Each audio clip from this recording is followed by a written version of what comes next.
आज डब्यामध्ये मी बनवला होता अंडा घोटाला आणि तो मला प्रचंड आवडतो। डब्बा वगैरे भरला आणि साधा सिंपल मेकअप करून मी निघाले शाळेमध्ये।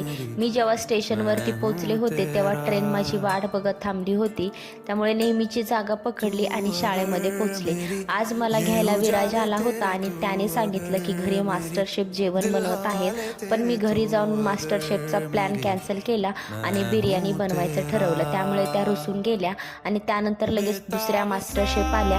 त्यांनी देखील खूप मदत केली आणि त्यांना जास्त मदत करायला जमली नाही, त्याही गेला आणि त्यानंतर मी मेन प्रोसेस चालू केली। मस्त अशी बिर्याणी बनवायची प्रोसेस चालू होती। सगळी प्रोसेस झाल्यानंतर रुसून गेलेल्या मास्टर शेफ रिटर्न आल्या आणि त्यांनी फक्त ॲक्टिंग केली आणि लगेच गेल्या। त्यानंतर छान अशी बिर्याणी माझी तयार होती आणि त्यानंतर लगेच जेवायला बसले। जेवताना लगेच रुसून गेलेल्या मास्टर शेफ पुन्हा एकदा आल्या आणि पुन्हा एकदा जेवायची ॲक्टिंग केली।